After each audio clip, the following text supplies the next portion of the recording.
Good morning, Raptor Freaks. Lexios here. It's Tuesday morning, and we're playing the Knicks again tonight. And I got the preview for you. Ref report, latest lineup news, all that right now, and plus all the other fun stuff we do, classic card, Raptors Redditor of the day, and other fun things we're going to do. So let's get right to it. Let's not waste any time. I know y'all are anxious to see the Raptors play again because it's been fun to watch Raptors games lately. And well, it's the Knicks and it's Buffalo Bills theme night. That's right. Vince and Tracy are going to be in town for this game.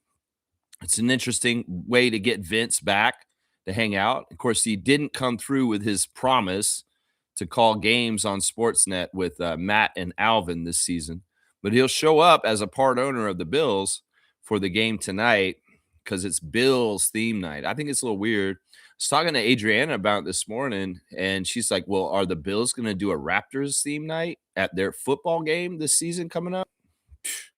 Exactly. So, yeah, well, we should be honored because the Raptors are such a strong brand, that a bigger brand than the Bills in some ways, that we can build them up and give them more notoriety and attention because the Raptors are like that. I don't know how much the Bills would help the Raptors if they did a Raptors day at the football game, though. It doesn't make any sense to do a Raptors night at the Bills game. So it kind of doesn't make sense in the inverse. Ed Rogers, Keith Pelly, and MLSE is what I'll say to that. I mean, okay, why don't y'all have Argos night? Toronto Argos night. Yeah, that's what I would say to that. All right, let's get past this. That's my little spiel about that. All right, here we go. Colin Murray-Boyles is out today. He will not be playing today due to his thumb. He has been ruled out. It was told to us by Darko at practice yesterday in the interview, saying that Colin didn't even practice yesterday, that he's just trying to heal the thumb a little bit, and he's going to take some time away to do that. He was at practice, and he did some things, but he didn't do practice itself. So Colin is out today. Scotty was on this list yesterday, but it looks like he's cleared, and now he is going to play. He was questionable as of yesterday due to his leg contusion. And, well, he did practice. Scotty was in practice yesterday, unlike Colin. And, well, he's not on the injury list. I was expecting to be saying he's questionable today, but he has been taken off the injury list. So that means he's playing. This man's going to be showing up against the Knicks today. There's, I can say that without a doubt right now. Chucky Hepburn was spotted, no longer on crutches, and he is still out, recovering from his surgery. So yeah, the starting lineup should be the Notorious Barbecue Yak with Brandon, Scotty, RJ, Emmanuel, and Jakob. And that'll be nice because this will be the first time this season when we play the Knicks that we'll have our true starting lineup. And that'll be fantastic. I mean, I really do want to see us with Jakob Poeltl against the Knicks because I feel like that's the best version of the Raptors. And well, let's get some big yak physicality out there with those jabronis, Hart and all them running around doing their goofy stuff. They asked RJ and Emmanuel in the interviews yesterday at practice about Josh Hart's little guns motion towards them at the end of the last game we played against them. And they kind of laughed it off and said, yeah, that's him. He's like that. He's kind of like that. I mean, he's kind of a jerk is what they were saying. And then RJ said, I hope I can do that to them tonight. That's what RJ said. He said, my goal is to kick their ass and beat them so that I can do the little hand motion at their bench tonight. So let's hope that that's what happens. You know, RJ and Emmanuel have not beaten the Knicks since they got traded to our team. And I think that that's not a coincidence. I think that that's some sort of weird league storyline that they have to uphold or keep, you know. But the refs, we'll talk about them in a sec. Yeah, on the other side of things, the Knicks are very healthy. They only have one guy out, and it's Deuce McBride. Deuce had surgery on a muscle injury, and he's going to be out till the playoffs, is what it says. We hadn't seen McBride most of the season because he's been hurt, and he's the only guy listed for them on their injury list. Now, the Knicks have upgraded their team since we last saw them. around the trade deadline, they did get some new players. So let's go ahead and go over the Knicks roster and depth chart real quick, just so we know we're facing. The starting five, we know them, is Jalen Brunson, Josh Hart, Mikal Bridges, OG, Anunoby, and Karl Anthony Towns. But off the bench, their new backup point guard is Jose Alvarado from the New Orleans Pelicans, and he's fitting in real nice. He's been having some pretty good games. I know because I've had him on my fantasy team the last couple weeks, and he has been putting up some pretty good stats in off the bench for the Knicks. Landry Shamet is still playing for this team somehow, some way. He's like the laundry. They like launder him. He's like money laundering is what Landry Shamet is. I'm going to start calling him money laundering because they launder him through the roster protocols to get him on their team in all kinds of cheap and weird convoluted ways. So he's basically like human money laundering. Landry Shamet is like, oh, we'll waive you and then we'll sign you back for a penny the next day because we're the Knicks and we do convoluted weird ass things with privilege to get easy roster things. And Landry Shamet is the laundry that proves this. That's right. Muhammad Diawara is on this team now. I didn't even realize he was on this team now because, you know, they got rid of Gershon Yabusele. He's off into Chicago now. It didn't work out in New York. It didn't work out in Boston. It didn't work out in Philadelphia for Gershon Yabusele. And now he's on Chicago. So the new guy here is Muhammad Diawara. Mitchell Robinson is healthy. He will be coming off the bench as their big man. Tyler Kolek is another point guard in their team. Jordan Clarkson is still playing for them. Jeremy Sohan, another big pickup for them, is in the front court depth for the Knicks now. We'll have to see the effect of Jeremy Sohan from the Knicks to the Knicks from the Spurs. Ariel Huckleporty is on this team. Pacome Dadier, Kevin McCullar Jr., Trey Jemison III, and that's pretty much it. That's the rotation for the Knicks right now. They are currently have won 4 out of their last 5 games with a loss to the I believe it was, who did they lose to in that one game? Cleveland. They lost to Cleveland, but they beat San Antonio in their last game, which is a huge accomplishment. It really, really is. So, yeah, let's see what the ESPN matchup predictor is saying for this game. I'm sure it's not benefiting us. They're saying 65% that the Knicks will win on our home court tonight. 65%? That's not right. That's mean. You know, in some ways, this is a real opportunity for the Raptors to show growth this season by beating a team that's already beat them 3 times this year and has beaten them like 10 games straight. So y'all show the growth. Let's beat the Knicks today. All right, let's go check on the refs.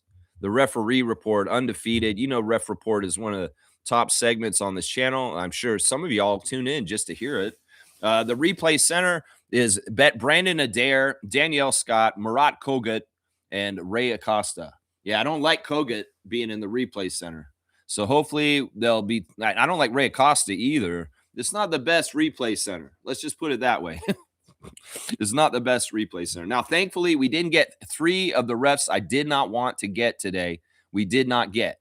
And that was Ed Malloy, Scott Foster, and Mark Davis. But we did get one that's a little But when I looked and did the ref report, I was actually shocked at his numbers and who he favors today. So our crew chief today is Courtney Kirkland. Courtney Kirkland, number 61 out of Flint, Michigan, in his 26th season. He likes the TV show Billions. He likes the movie The Matrix. He likes the book Atomic Habits. And his favorite app is the NBA app. Yeah, Courtney, I call him the cyborg because he's very unemotional, very straight-faced, and very like dry with his delivery. So I've called him the cyborg in the past. Yeah, this season with Courtney, we have won 1 game and lost 1 game. So we're 1-1. We did lose the last game he refereed. Courtney has officiating experience, including 2 seasons in the WNBA and 3 seasons in the CBA, working the finals in both leagues. He was a high school official for 4 years in Louisiana. Yeah, Courtney is interesting. I just figured as soon as I saw Courtney Kirkland that we are going to not be favored with him, but we are favored with him, surprisingly. Like I said, we're 1-1 this season with him. We lost the last time he refed us. We win 41.6% of our games. So that's 416, our area code, and it's 42 rounded up. So 42% winning for the Raptors with Courtney Kirkland, which is in the red zone and is not a good zone to be. That is the Scott Foster, Ed Malloy zone. But the Knicks hate Courtney Kirkland. Courtney Kirkland has been a mean ref to New York for a long, long time. We could probably ask Knicks fans how they feel about Courtney Kirkland, and they probably tell you that they hate him because they do worse than us with him, and they win only 40% of their games. So it's 42-40 for the Raptors with Courtney Kirkland. So he favors us, guys, which is kind of crazy. I don't know if he will in this game, though. We'll have to see. He may be league mandated to try and help the Knicks win because, well, it's like that. Roll the red carpet out for the Knicks. See, geez, 39.8 is actually the number. I rounded up. So it's 42-40 for the Raptors with the crew chief, Courtney. Second ref is going to be John Butler today out of Biloxi, Mississippi. His 7th season, number 30. His favorite TV show is Chappelle's Show. He likes the Spike Lee joint, Do the Right Thing. He listens to Jay-Z. His favorite book is Chop Wood, Carry Water. His favorite meal is red beans and rice. His favorite app is the Bible, and he'd most like to visit Africa. Yeah, John Butler, we've had him 3 times this year, and we've won all 3 of those games. In fact, he's in the red zone at the beginning of the year. He's risen into the blue zone. Over 500 record with the Raptors this season because of 3 wins. John Butler has 4 years of collegiate officiating experience working in the Big West, Pacific West, and West Coast conferences. He's also officiated high school games in California for 3 years. Yeah, John is interesting. Like I said, we're 3-0 with him this year. So we've had wins every time he's refed us this year, and we win 53% of our games.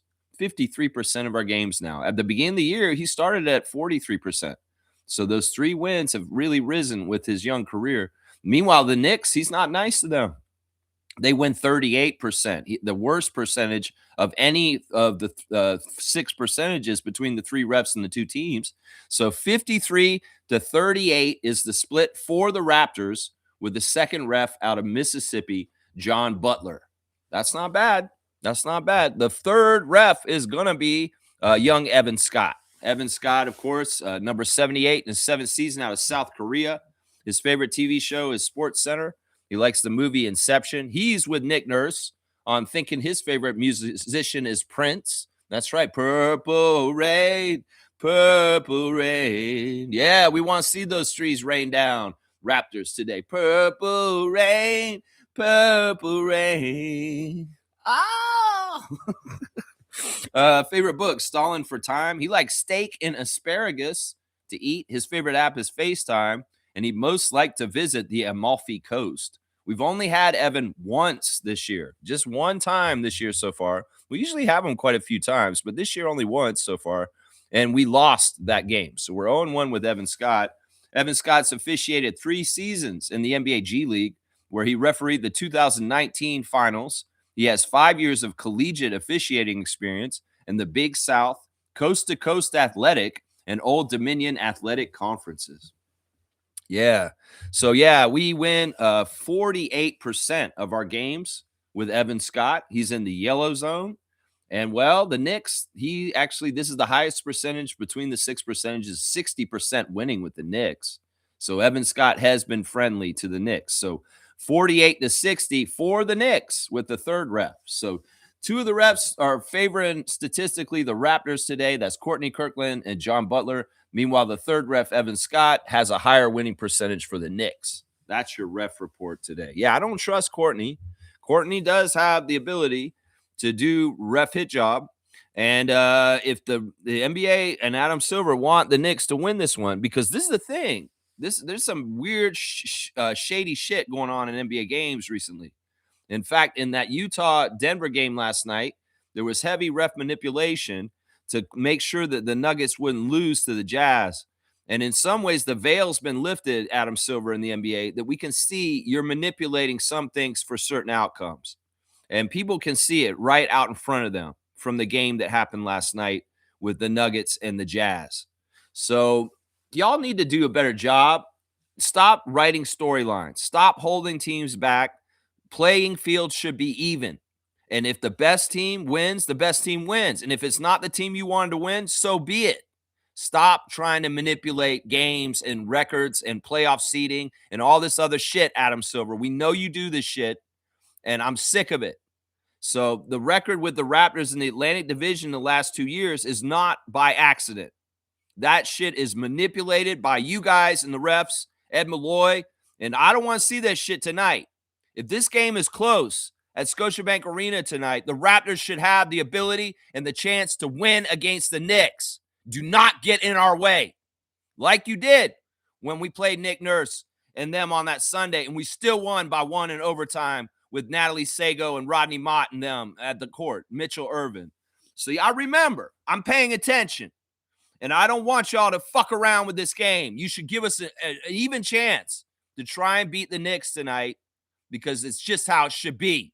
If you're a competitive league, it should be a fair playing league where there's no fucking around with the referees and trying to get outcomes that y'all want by manipulating with calls. So I'm calling you out today, Adam Silver. I don't want to see any funny shit at the Scotiabank Arena tonight when the Knicks are playing the Raptors, because I know y'all will try and write some storylines like you did for the Denver Nuggets yesterday. So yeah, we ain't having this.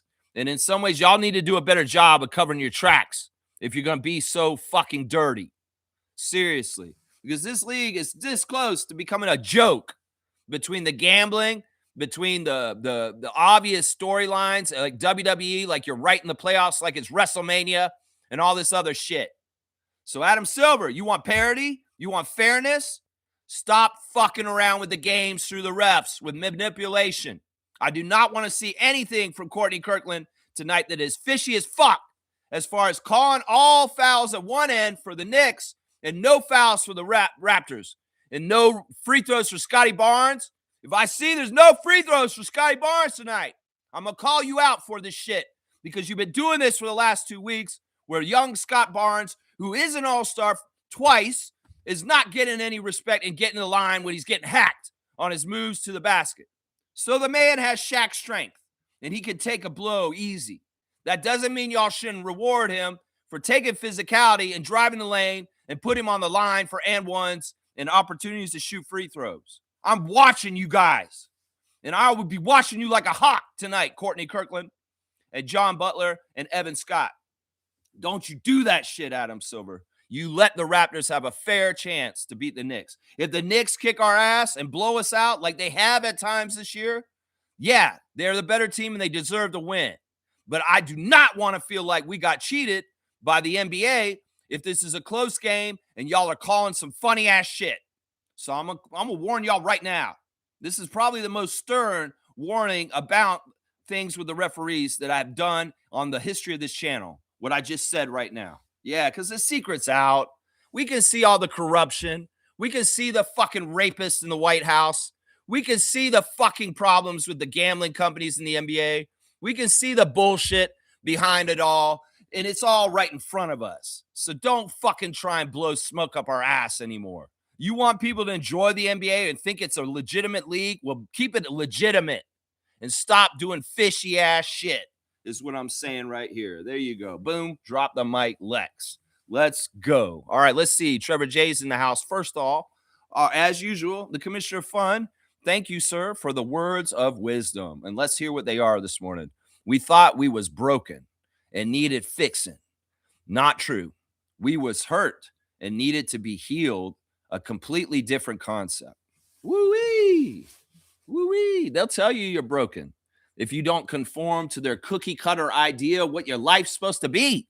They'll tell you you're broken.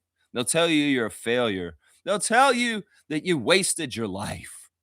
Everybody's different. Everybody's got different goals and different paths and different visions and different things that are important to them. Not everybody should do the same life, whether it's this whole idea. You know, in some ways, the life we've been conditioned to think we should do is really one big scheme for people to make money is basically what it is. Why can't you just go live out in the woods in a cabin and garden and make your own food? And you don't have to do this and you don't have to do that.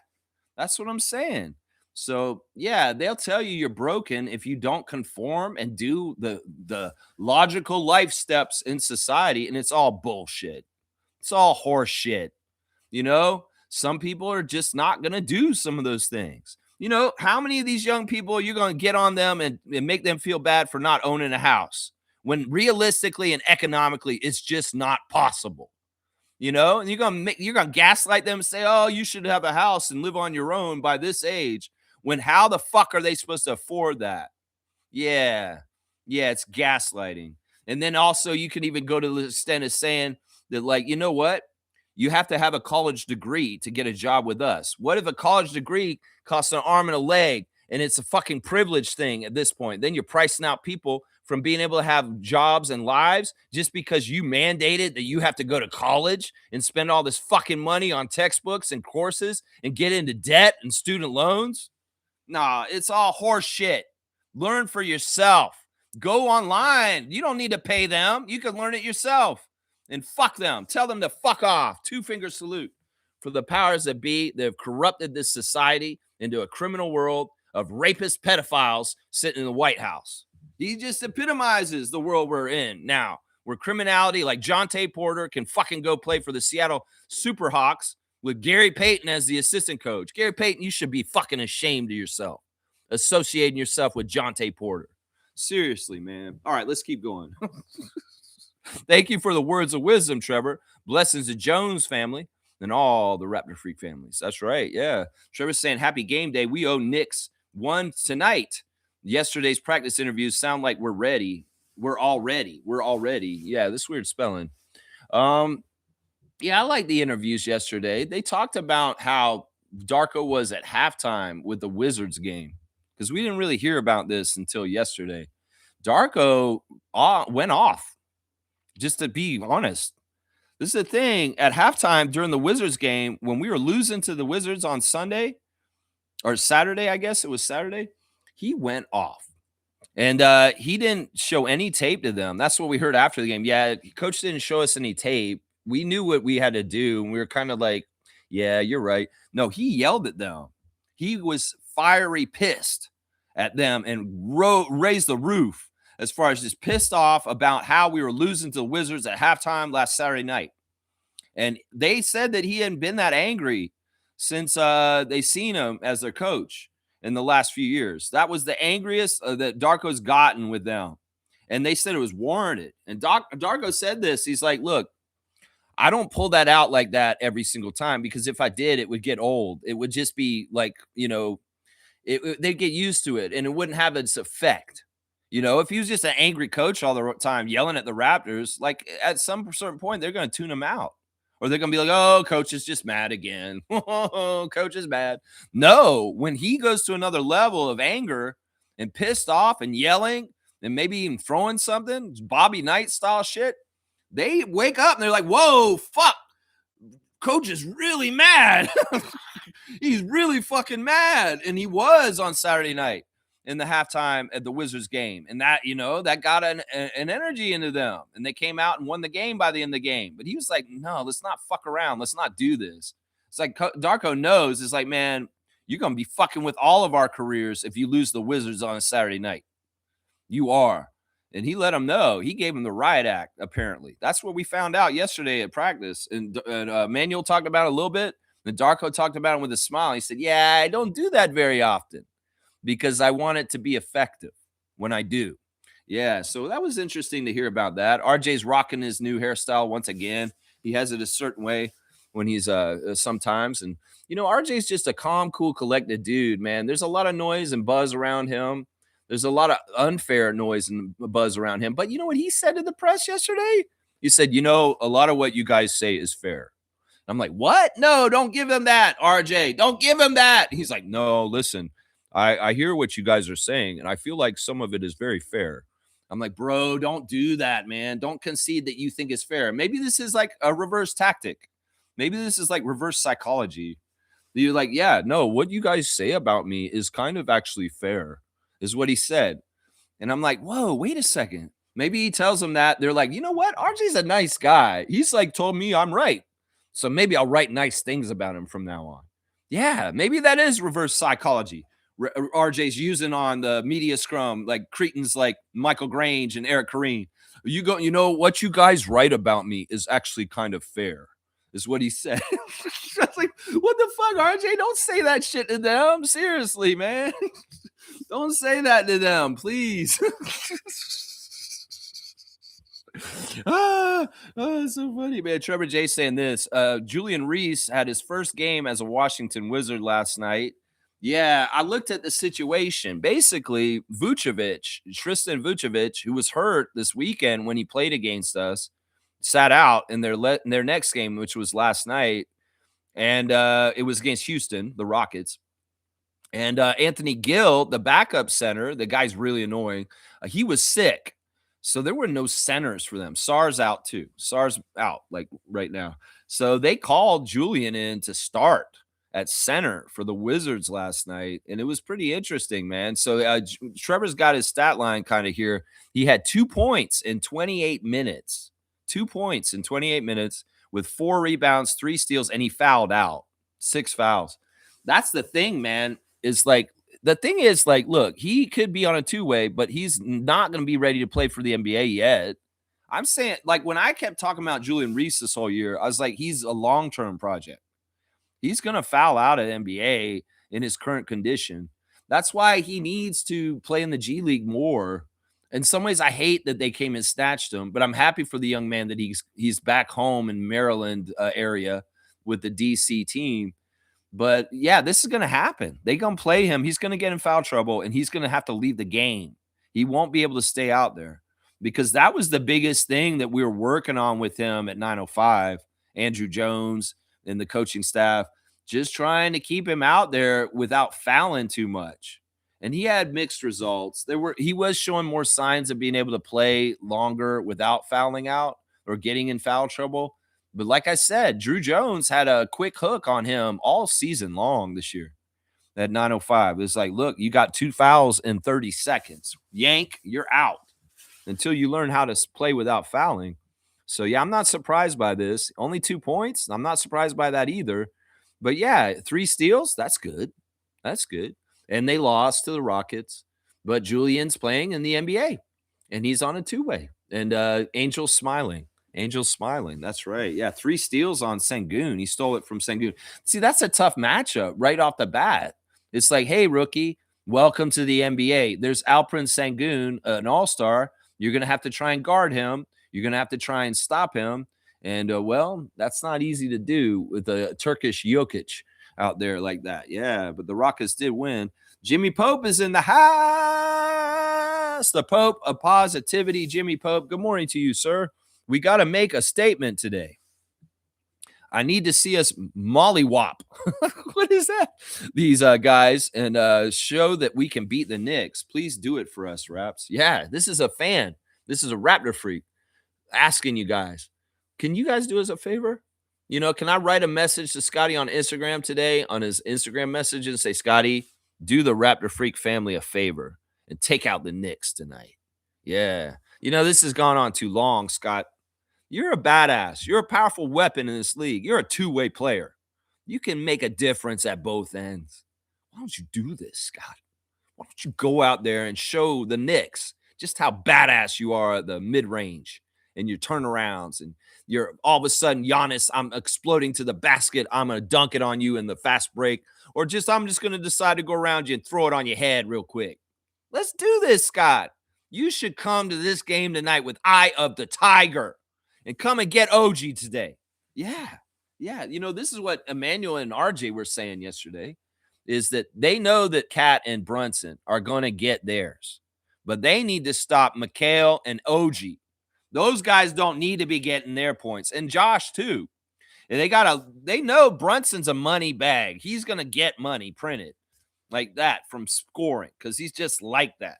They know Cat is going to be a problem for threes possibly, and doing some things that he does. But they decided that they're going to have to stop everybody else. And that means OG, you're going to get some OG-itis tonight. Actually, we need to give you Barnes syndrome. That's right. Yeah, no OG-itis. You gonna try and OG-itis Brandon Ingram tonight? Notorious Brandon Ingram? Well, we're going to Barnes syndrome your ass, OG Anunoby. That's right. This is Mr. Number 4, Scotty Wayne Barnes, is going to be covering your ass, and we're going to tie you up real tight. Maybe he's covering Cat. I don't know. But Scotty, let's stop OG.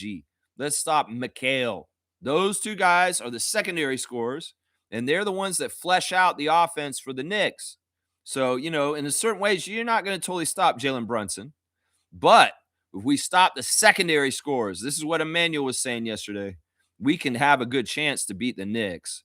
So that's part of the game plan, is to cut off the secondary guys and make sure they don't have major offensive contributions for the Knicks tonight. Yeah, this is gonna be a big one. I hope they do this too, Jimmy.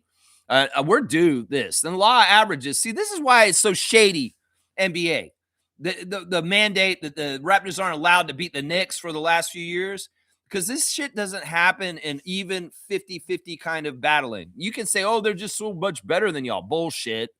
If you play a team 4 times a year, there's going to be some balance towards at least one win for the other team, because there's going to be a night where the Knicks are off at some point and the Raptors are better and they're going to beat them. No, a lot of this is manufactured, convoluted shit, this win streak that they're on right now. Trust me, I've been paying attention the whole time. And half of some of these wins have absolutely been ref hit jobs that have protected the winning streak of the Knicks versus the Raptors. So we're just going to have to watch this game with our eyes wide open. And, well, I'm watching you, Courtney. I'm watching you tonight. That's right. I don't want to see any bullshit. Jimmy, thanks for being on the channel this morning. Yeah, Isaac is here. Like, subscribe, and touch grass. That's right. That, in the great immortal words of Scott Wayne Barnes, touch the grass where the patch is melting. That's right. I realized the bunny's been digging a big hole in the middle of my yard because it wants to eat grass. It digs up all the snow out of the way, and it digs to the point where it can get to the grass, and it's chewing on the grass in the middle of winter. I was like, what are you doing, bunny, out in the middle of the yard, kicking up all that snow and going down to the ground? Well, it's going down there to get that grass and eat it. So touch grass, Raptors, like the bunny in my yard. That's right. Jimmy Post saying this: we've always gotten shafted by the refs. I remember watching us versus the LeBron Cavs and the bias and calls, laughing my ass off. Always been that way. Even our championship year, Phil Handy saying we don't get calls. Yeah, that's why when we win, we really earned it. It's very true. I mean, there's a lot of different forces against helping the Raptors to be good. And, whether it's the worries about the cold in another country or taxes, and then fucking, you have a harder path when you're playing for the Raptors because the refs don't give us respect and put us on the line and everything's harder. Yeah, people that are wussies and want the easy way won't come to Toronto. Paul George won't come here because it's not easy. So it's like, people can say the Raptors don't get good free agency. No, we just don't get lazy ass people that are scared to work harder than everybody else to get what they want. In some ways, that's what it is. And this is exactly true. The LeBronto phenomena and all that bullshit, half of that, some of it was actually refs really fucking over calling for them in those playoff games. It was so one-sided and so unfair. There was a lot of bad ref manipulation around that time. Sure, LeBron was like that, but trust me, he was getting every single call, and the Cavs were. Totally. And that inflated the whole mystique of the whole thing. In fact, it wasn't just us that dealt with that. The Pacers dealt with it. There were a lot of Eastern Conference teams that dealt with the heavy bias and the glazing of LeBron James with calls during the mid-2010s. Just trust me. It was like that for a lot of people, but we were the ones who ended up butting into them in the Eastern Conference more regularly than anybody else, and we saw the effects of it more. But other people got it too. The other Eastern Conference teams felt this also. Trust me. Yeah. Jimmy's saying, who remembers that game where we played old and had like 5 people, including Dwayne Casey, got ejected and the refs were escorted out with security? We played OKC. When we played OKC, I kind of remember that game. Kind of remember it. Not totally, though. Yeah, that's a while ago. It's Dwayne Casey. I kind of remember that game. I mean, they're going to have security around them coming out anyway. They normally do. They always do. They had it at the game on Sunday that I went to for 905. They take the refs out with a big security guard, at the end of the game when it's over. So this is not uncommon. Maybe they had to get a couple more police around them, like Goldberg coming out on WCW Nitro. Dun, dun, dun, dun, dun. Smooth's here. Reggie, good morning. Our current Raptor Freak trivia champion. He is the champion of the trivia for the past year. That's right. He's saying Warriors looking really bad right now. Their coach is calling Kristaps' injury a mystery. They're trying to figure it out. I heard there's some weird thing about Steve Kerr saying something about Kristaps and stepping in it or something, walking it back. Yeah, it's weird. Maybe Kristaps is already weird around their team. He just showed up. And there's already controversy with Kristaps Porzingis and the Warriors. Man, the Warriors are just trying to go for short fixes, holding on to a ship that's sinking, has been sinking pretty much since 2019, but they somehow got a championship since then. The NBA, doing things to help them. And now it really is the age of Draymond and Steph is over. Clay's been long gone, and they need to let go of that era.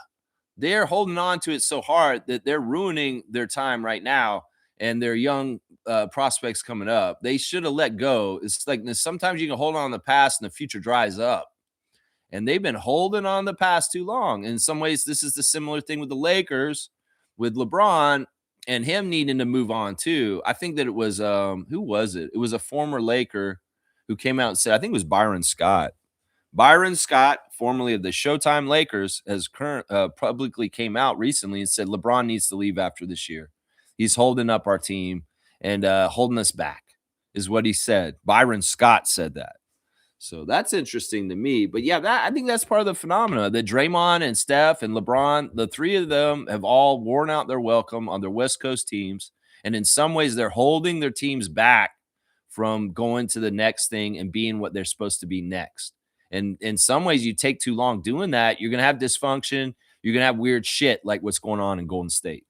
That's what it is right there. Yeah. Smooth saying, I hope the Raptors can win this game tonight for the psyche of the team. Now, let's do early damage control just in case. Raptors Nation, don't fall out if we can't beat the Knicks again tonight. This is a test that we've tried a few times and failed this year. And, well, we're getting another chance at it. And we have an opportunity to get that W over there, which I want so bad. But if they don't do it, once again, realize we're still a team in progress. And we're still striving and trying to achieve getting higher and higher and better as a team as we go along. And it's just showing where we've made progress and where we haven't. And that's what we have to look at this as. This is a work in progress. And yeah, I want to beat them so bad too. But we do play them one more time after this before the end of the season. In fact, the second to last game of the season, we'll play the Knicks the last time for the season. So yeah, we're just going to have to see what's up. And well, we can get that chance today to beat them. Let's do it. Let's do it. That's right. And the psyche of the team, I don't worry about as much. I worry about the psyche of the nephews and Raptors Nation. That's who I worry about the most. Like, are we going to see that William Liu crash out tonight? Maybe. Mr. Quasimodo saying, laugh out loud. Says a YouTube mod. Ah, ha, ha, ha. YouTube mod? What did he say? What did he say? YouTube mod? What do you mean? I have some words that are not allowed on this channel. If it's something like it said your comment got moderated, there's an automatic moderator that I have a list of words that we don't say on this channel. And some of them are the T words, one of them. The C word's another one. I know you guys don't know what they are. C word rhymes with a lady's carrying thing that they like to carry to have their money in. And the T word rhymes with your butt is stank, the T word. Well, you take the S off of it. That's the other word. But there's a lot of political words that I've blocked on this channel too that I just don't want people writing in, because there were issues with the election year a couple years ago with bullshit and people spamming all kinds of stuff. So if it says like a YouTube moderated comment, it's probably because my automatic moderator stopped possible words you wrote in it. Yeah, there is a list of words. There's like maybe 12 words that are banned from this channel. Yeah, that's part of it right there. That's what it was, Mr. Quasimodo, just so you know. Fiercely saying, good morning, fam, and happy Tuesday. Let's get the dub tonight. Create separation to the point the refs can't help them. Yeah. I mean, in some ways, can we make that leap? Like, the possibility of the Knicks coming out and being flat and playing horrible is there. And we have to play very, very well, and we could outbeat them that way. The Knicks are just on a dud. They were really bad in January. They only won 2 games that whole month, and they lost a lot. They lost a lot from Christmas into February. And, if they could get some of that dysfunction again all of a sudden and some of the things that aren't working right, well, just for one night tonight, and the Raptors can be the better team and beat them and get the W, that'd be fantastic. It's not likely we can blow them out. That'd be great if we could. It's more likely it's going to be a very grinded out, close game, and we have to try and win in the very tough, close game is more likely.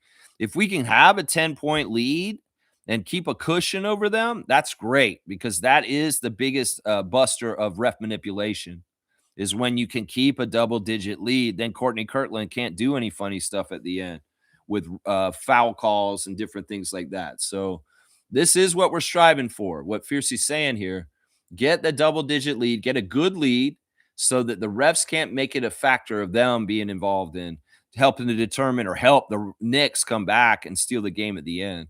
That's a big thing. The last couple of games against top teams with Oklahoma City and San Antonio last week, we played well and we're close with the teams at the end of the game, just didn't manage the last couple minutes to get it to our side of the win column.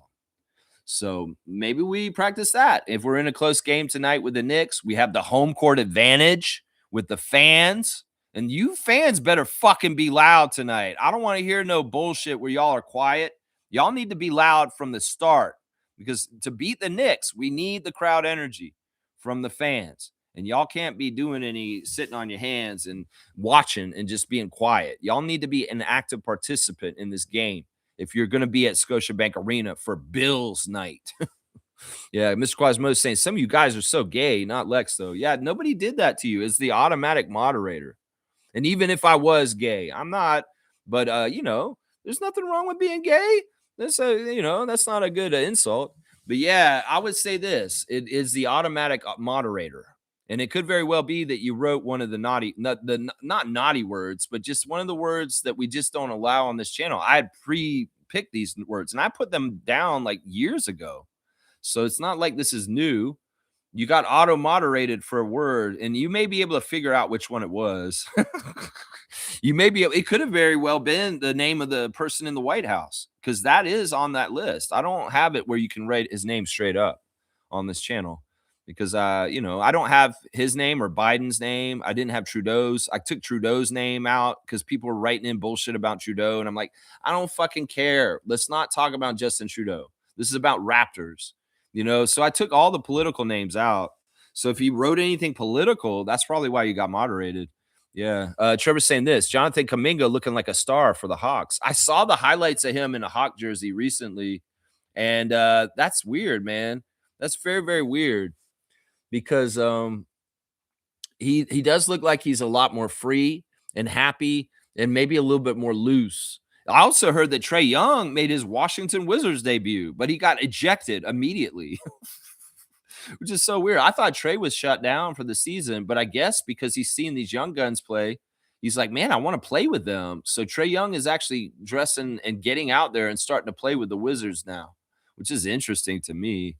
But yeah, Kuminga and the Hawks, well, it's a new situation for him to try and build his career there and away from, once again, the old nostalgia of the Warriors holding things down and back. In some ways, if Draymond hadn't been there for the last 4 years, maybe Jonathan Kuminga would still be a Warrior right now. I could maybe think of that right there. Yeah. Mr. Quasimodo thinks that Isaac sounds like a creep. No, man. It's the opposite of that. I've met Isaac like I think about a half a dozen times. He's actually come from Ottawa to Toronto for games and gone to games with me. He's come to Raptor Freak hangouts and met all of us. No, Isaac's awesome, man. He's the benevolent one. When he came to the Real Jerk, when we had the Raptor Freak hangout there, he brought everybody joints. Like, he gave everybody just free cannabis joints. He's like, "Here you go, Lex. Here you go." He gave us all, like, a ton of joints. I had, like, 4 joints from the guy. He just handed them to me. No, he's a good dad. He's a family guy, and he also has a very important job that, I appreciate him doing. Let's just put it that way. I mean, maybe he sounds creepy sometimes. I think that's fair. He'd probably say, "You know what? I am a creep, Lex. Don't defend me. I can be creepy as hell." I don't think he's not a creep. Trust me. Isaac Campbell is one of the best Raptor freaks. He really is. He's one of the kindest ones. He's sent me free stuff in the mail multiple times, just out of the blue without even telling me.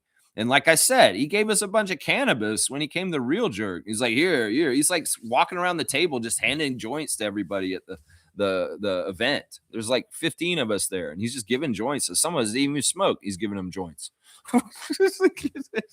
Yeah, Jimmy's saying this. Look at that game. You'll know what I mean. It went viral over the NBA all those years ago. I kind of remember it. I mean, yeah, this was a game where Dwayne Casey flipped out, right? Where he absolutely went crazy. And he was like having to be held back. I think I remember that part of it. Because there were a couple games where Case just absolutely lose his shit. And this is probably one of them right there. Yeah. Yeah. I might look it up actually, because I may want to see what you're talking about. Yeah. Smooth saying Schumpert is a sex fiend. Both him and his wife are in an open relationship. Wow. Wow. I mean, there's nothing wrong with that. This is part of what I'm talking about with the words of wisdom that, they condition us to think that this is this and this is this.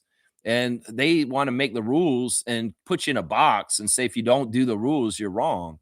If two consenting adults want to be in an open relationship and they have it all set up in an ethical way, there's nothing wrong with this. There's nothing wrong with this. Some people were mad at Lou Williams when he was on the Raptors for his girlfriend having a girlfriend. So it's kind of like, whoa, wait a second. That's not fair and stuff like that. I mean, first of all, it's hard enough to have one relationship. To have a relationship with 2 women at the same time. Well, that's got to be so crazy. It's like juggling juggling chainsaws or something like that. But yeah, I can't hate on this. If Schubert has got it set up like this, well, good for him. If it's working and he's happy, I'm not going to judge him. Other people may judge and do that kind of stuff, but I think this is part of like one of the areas in some ways that's going to change in the world as far as like the puritanical ideas of marriage and relationships are going to evolve. And if there are kind of like different kinds of relationships, like a woman with 2 men or a man with 2 women, that won't be looking so weird or judgmental in like 50 years. It'll be like this is just part of society at this point.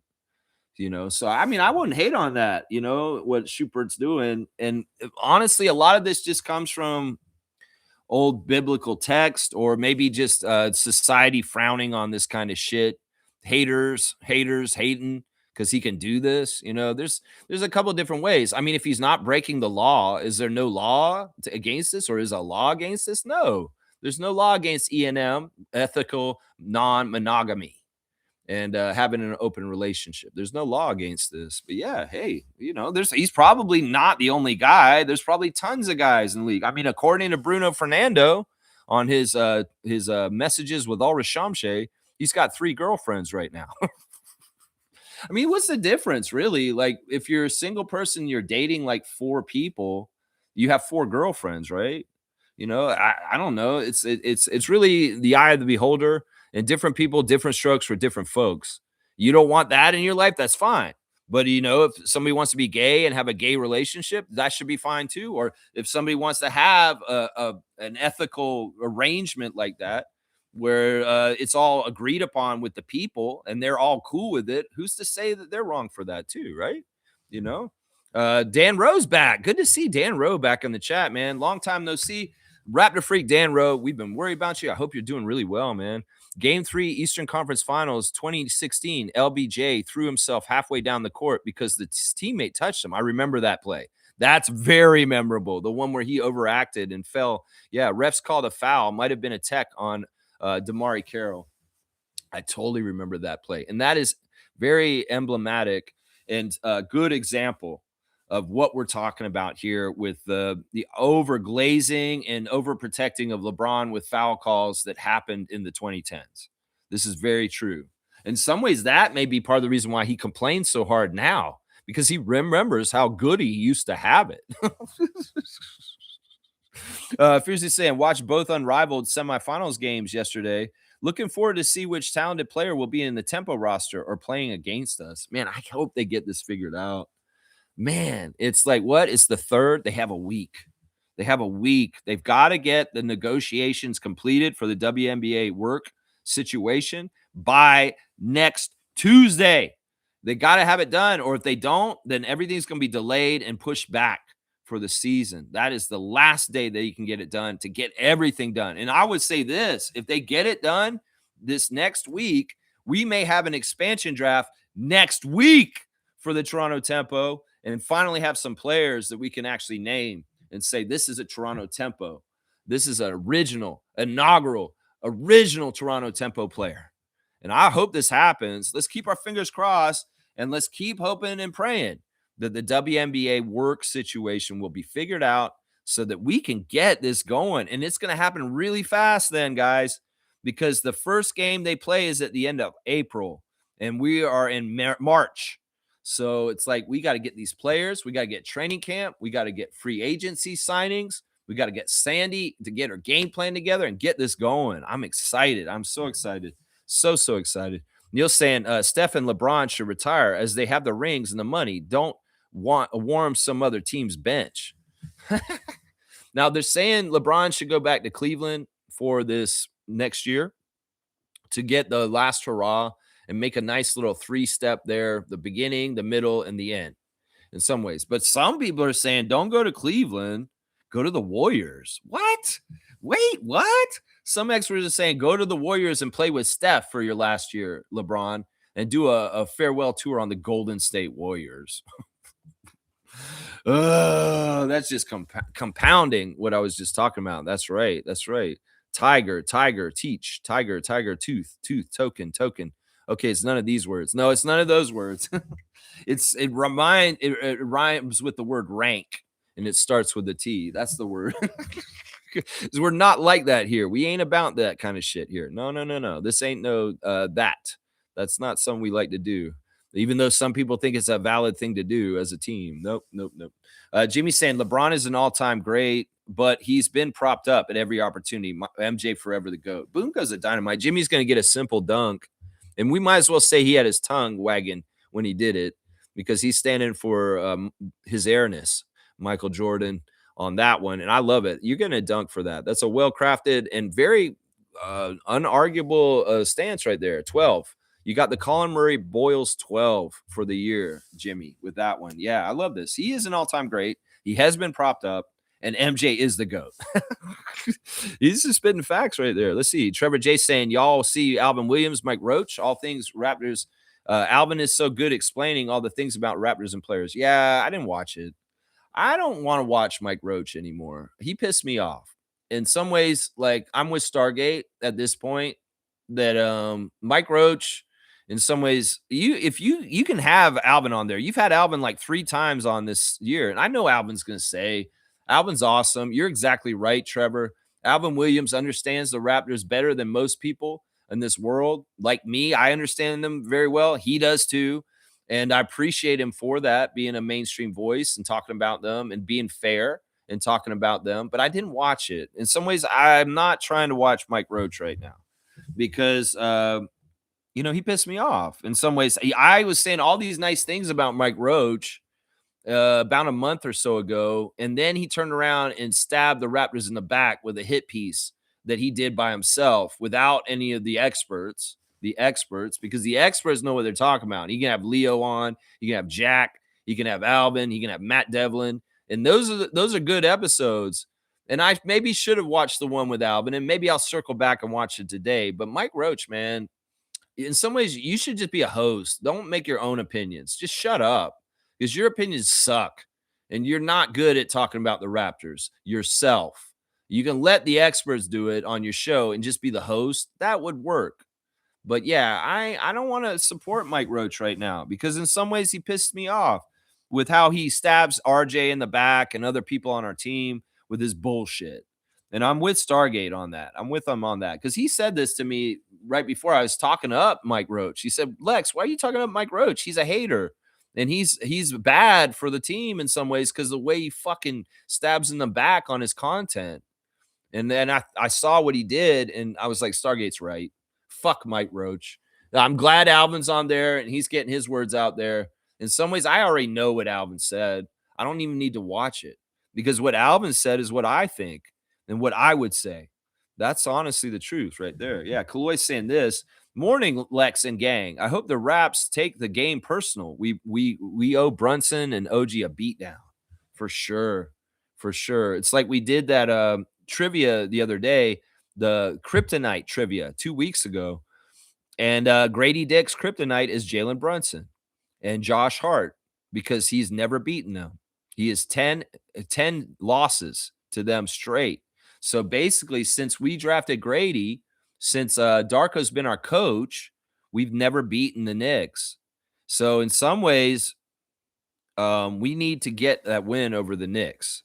You know, I think one of the last times we beat them was when Pascal got 50 in Madison Square Gardens. And that kind of shows you how long it's been since we beat the Knicks. It's been like 3 years. So we need to fucking beat them and end this stupid streak. Seriously, man. Seriously. Good to see you, Kaloy. Good to see you, Kaloy. Jimmy's saying this. Trey isn't playing. He got ejected because he went on the court in street clothes to complain to the refs. Really? Wait, he wasn't even playing. He got thrown out. He got on the court in street clothes and they threw him out. That's hilarious. I think they're also saying, though, he is kind of trying to come back soon. I don't know. Maybe I'm totally wrong. So that's what he got thrown out. Oh, thank you, Jimmy. All right, I'm gonna give you another dunk for fact checking me and fixing me on that. Jimmy's getting a couple dunks today. You got the Amir Johnson 15, my guy. Notice I said Amir Johnson 15. Notice I said Amir Johnson 15, even though Buddy's gonna be at the game tonight. That's right. Randolph's here. Good morning to Randolph Phillips. Great game day blessings, beloved Raptors Freaks family. If you're planning for each day, always leave room for God's will, purpose, and plans. I love that. I love that.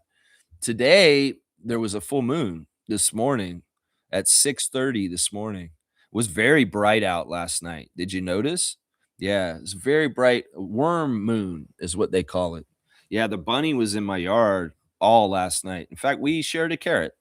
I threw a carrot in the yard to the bunny, and I had a carrot myself, and we just sat and watched and ate the carrot. It's not scared of me anymore. In some ways, I shouldn't be making my bunny unafraid of humans, but maybe just me. But if the bunny stays in my yard and doesn't go to other people's yards, it should be safe. But yeah, it's my buddy. But yeah, I don't know. God's will and purpose was for me to find nature's communion with a rabbit in my yard yesterday, I guess. And in some ways, that is actually communion with God, is through nature and finding a connection with the natural world, whether it's the trees or the animals. And if you can feel like you're connected to them in the ecosystem and a part of a one big, huge whole life force, then you're more human than the person that's at Bay Street trading stocks and only giving a shit about their bank account. Thank you for the words of wisdom, Randolph Phillips, and blessings to the Phillips family and all the Raptor Freak families. That's right. Fiercely saying Isaac doesn't sound creepy. The thing was, the funny was, like, we got to the Real Jerk and we are showing up at the Real Jerk, and there were some people at the Real Jerk when they met Isaac, they're like, whoa, I thought you were a black guy.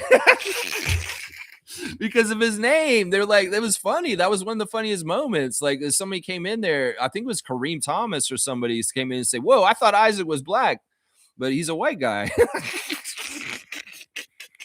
That was funny to me when that happened at the Real Jerk that night. Isaac's not here, I don't think. He's not able to defend himself, but is he? Did he check in? I don't even remember. Maybe he did.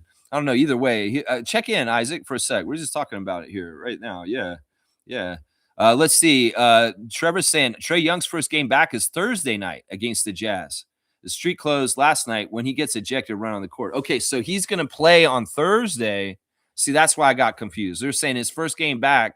And I was like, whoa, he got ejected in his first game back. No, he was ejected in street clothes, and he's going to play his first game back on Thursday. Thank you guys for clarifying. I'm going to give Trevor a dunk for clarifying also further. I appreciate that, Trevor J, for the fact checking. You guys, I want to get it right. He's got a Jorge Garboza 15. That's right. You got a Jorge Garboza 15, my guy. That's right. G saying Isaac is awesome. Where are Seymour and Infamous? I missed their calls. Yeah, I don't know what happened with that. I know I might have pissed off Infamous. Infamous, man, I'm sorry, man. I'm cantankerous.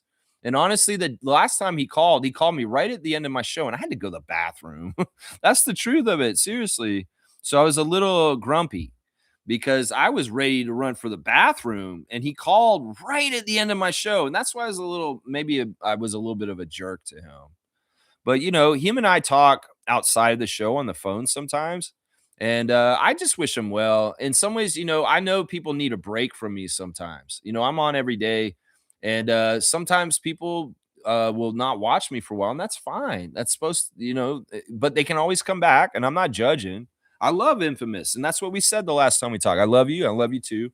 He's just taking a break right now. I don't know why I'm not getting calls right now. In some ways, I'm kind of glad because I've tightened up my show times. I've had under 2-hour shows pretty consistently in the last couple weeks, for the most part. There hasn't been very many Lexathons, but maybe more of you guys need the phone number and we can have more different people calling. I missed the 4 quarters with Seymour too. I've been wondering where Seymour is too. Some of these guys are away from the show because of Lent, right? That's what Kareem said. Kareem said, guys, I'm giving up the Raptor Freak channel and certain things for Lent. So when that's over, I expect KT to show up again and Seymour and hopefully Infamous too. We'd like to see these guys come back. I'm with you on that. I missed their calls too. And we'll get these calls again. Today's a preview, but on a reaction like tomorrow, I'd love to hear from these guys. 4 quarters with Seymour Pape.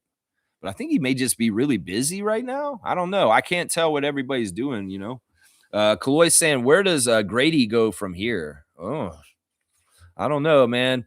I kind of talked about this a little bit. It's like basically, Grady, you got to wait for your next opportunity. You got to jump on it, and you can't fuck up. In some ways, I agree with DMPing him again tonight. Yeah. I was thinking about it. I was like, man, maybe Darko's seeing this week coming up with only 2 games. We're playing the Knicks today, and we're going to play the Timberwolves on Thursday. And then that's it. Those are the only 2 games this week. These are tough 2 opponents that we played, both of them recently, and they're very, very tough matchups. In some ways, we need ultimate toughness. We can't have a weak link in the chain. So in some ways, I'm not against benching Grady again tonight against this crazy ass Knicks team and the way they play. So he's got to wait. In some ways, I thought maybe he'd play against the Wizards because that was a good game for him to play, but he DMP'd in that game. So I would think if you're going to DMP him against Washington, Darko, you better DMP him tonight too, because we need the ultimate best rotation we can have against the Knicks to try and beat them. Yeah, we do. It could actually also be that, we go on a shorter rotation tonight because it's more like a playoff kind of game, and we really try and play our best players. It's too bad Colin's not available. He would be very helpful for tonight. But I'll take Yak and Scotty and RJ and Brandon and Emmanuel being available. That'll help. Those 5 guys will play, and Shed and Walter, those 7 for sure. And then after that, probably Sandro, eighth rotation player. And then, what is it going to be? Battle maybe getting in there just for 3-point shooting. And because he's been playing very solid and tough. Who's the other guy? Who's the 10th guy? Or do they just run 9 with Sandro, Battle, Shed, and Walter off the bench with the starters? I don't know. It'll be interesting to see if he runs a tight playoff type rotation tonight. I could see that. Yeah. I could see that. Yeah. Let's see. Kaloy saying you were right all along, Lex. It looks like Grady's career will be short. I hate this. Bobby, hire me to help you with the draft and just looking at players, or just watch my channel, I guess, like you already are. Let's see. I haven't been scouting for the draft very much, have I? Because you guys haven't been bringing them to me. But in some ways, I don't care. I'd rather do it closer to the draft anyway. I'll do my research for the draft and all that stuff closer to the draft. I mean, we have so much to do, and we're going to be in the playoffs. So let's not get ahead of ourselves. We'll get the draft stuff done in the summer. We'll get it because there's going to be time. There's going to be time for it. That's right. Kaloy saying I had high hopes for him still. I still think he could be a taller Tyler Hero. Man, I don't know what it is. Like, I think part of it is like we've been thinking is like the added muscle to be physically stronger in the league has altered his shot, and his slingshot shot is not on. He's just got to figure it out. Quickly may have some of the answers for him. He was talking about it yesterday. As far as like, they asked Emmanuel about his quick consistency in the last month and how he's been playing so well and how he did it. And he said, it's not that I'm really doing anything different. It's just that the work, the progress that I do, it shows itself from time to time more and more. That I just keep doing it the right way, and that's what builds to get this. It's crazy. We could be good shooters and shoot well, just like casually pick up basketball, but it really is like you have to really bang it into you, like the muscle memory, the unconsciousness, the I make shots like this. And then there's a whole other level of being able to do that in the bright lights and the competition of the NBA and all this other kind of stuff. Grady do this at Sunrise Academy. He can do this at Kansas. He can do this on his driveway with his siblings. He can do it in all these less pressurized situations, but the pressure amps up at each level. And the NBA is a whole other kind of level of difficulty to be able to shoot that well. So it's like you have to have your protocols with your work that you do as a player to get better in your practice and your shooting drills and how much you shoot and how many reps and all that kind of stuff. You got to make it second nature. And that's what Emmanuel's describing in the practice interview yesterday is that, I put in so many hours and hard work of mastering my craft and making everything that I do second nature. And he talked a lot about how he worked on his close to the basket shots this past summer. That, a lot of the gains that Emmanuel's showing this year were all from work he did last summer. And that's where the problem may be with Grady, is that last summer, maybe he didn't put in the work hard enough to improve himself to the next level to be to a certain place. And the work is not showing from the offseason last year in this season. The work is showing for Emmanuel. And I saw it all summer, the way he's working on the Instagram in different places. He's a sweaty mess all summer long, busting his ass.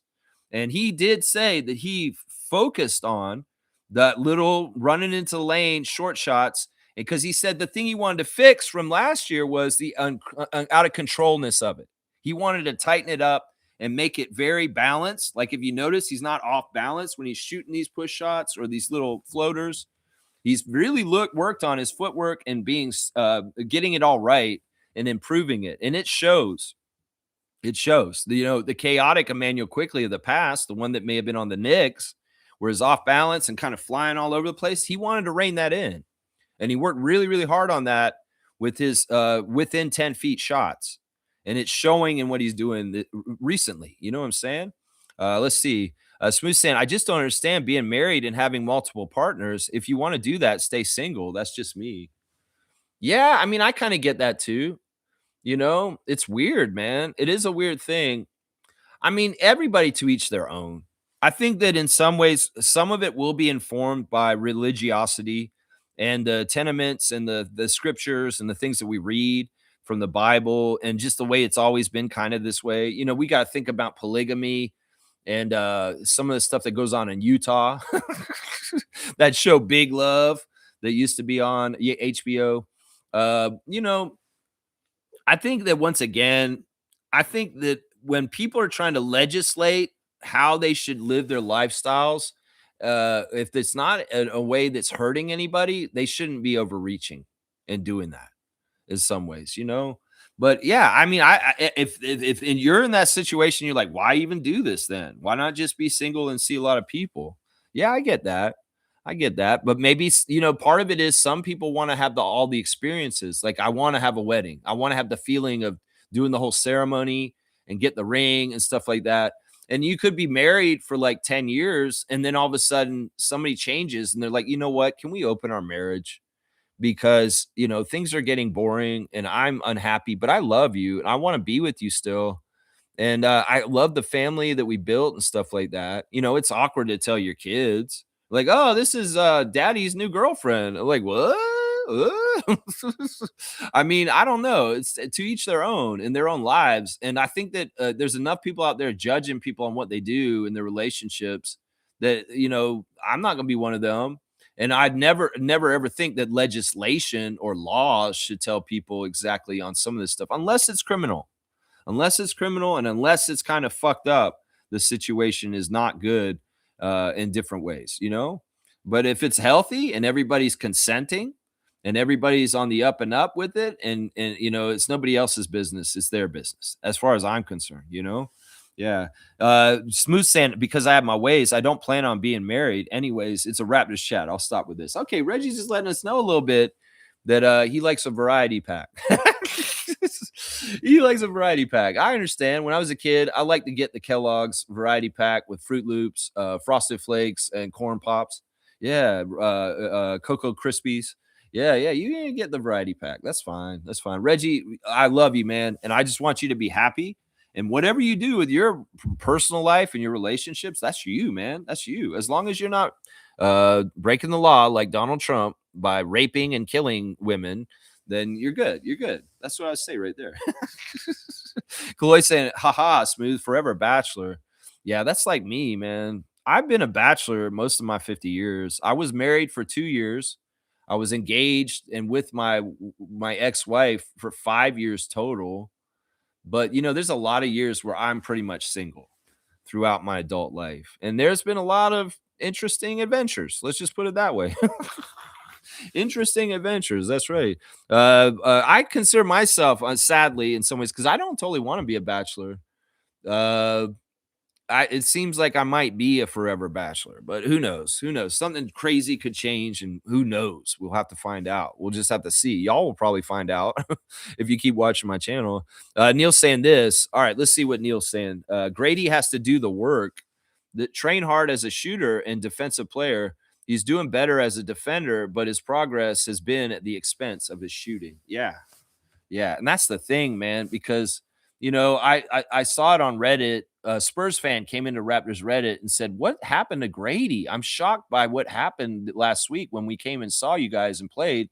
That Grady's only averaging 5.6 points per game, and he didn't even play in the game against us. Like, what is going on? Because like when I saw him last year, he had so much prospects and what he was doing when he was starting for you guys and his averages and stuff like that. And it's just, I think that the way that people were explaining in the comments, just like I kind of said, is that Grady bulked up, his shot changed, and the problem is that like that's his most important weapon is the 3-point shot.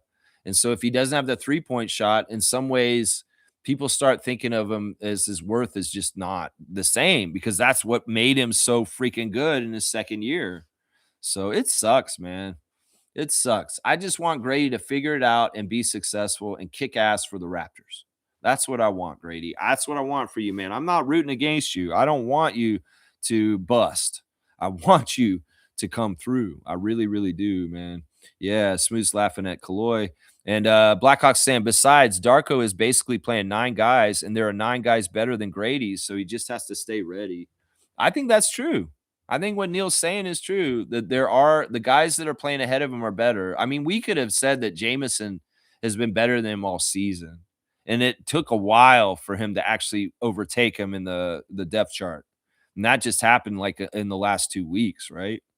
So it's tough. It's a tough thing. And once again, just like with Oshai doing better on the Nets now since he got traded, the competition is less because he's away from that whole thing with Walter and Dick and Battle.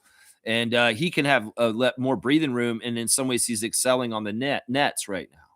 But with Abaji gone, Grady at first looked like, oh wow, he's gone, so I can kind of take some of his minutes. But no, it's turning into Jacoby's absolutely winning the race, and Jameson is showing a lot of promise, a lot more than Grady at this point, which is crazy. It sucks, man. Trevor's saying this: Grady has to get to room 1 for him and one for his girl so he can rest and focus on his shooting. You think that's what it is? A good Christian young man like Grady is definitely not fornicating before marriage, Trevor. Oh my gosh. I don't know. There could be a lot of different issues going on with Grady right now. It's not relationship, it's not family. It could be that in some ways on the down low, all of us are stressed out and a little crazy and weird because of conflict in Iran, because there's a pedophile in charge of the United States, because there's Gestapo going around in major cities of the United States, taking people from their houses and throwing them into concentration camps. Because, did you guys hear about this one? The ICE people took a guy in Buffalo and took him into custody, and they held him for a little while. They found out they couldn't hold him because he was legal. They did an old trick. And y'all, we need to know about this. And we need to call out people up here in Canada, because this is something that law enforcement in Canada has done in the Western provinces, not as much around here, but out West, this has definitely happened. I've seen documentaries on this phenomena. The police are really fucked up. Sometimes they'll pick up somebody, and if they're an indigenous person, this usually happens, or this person of color in Buffalo that happened recently, they drop them off in the middle of the night in like a minus 20-degree weather on the side of the street, and they freeze to death and die in the road. This has just recently happened to somebody that ICE detained and didn't responsibly return back to the public. This man was partially blind and had mental deficiencies that they took, and they just left him outside a closed Tim Hortons in the middle of the night with minus 20-degree weather. Well, he froze to death and he died. And well, this is something that law enforcement in Canada has been doing a long time on the down low that nobody talks about.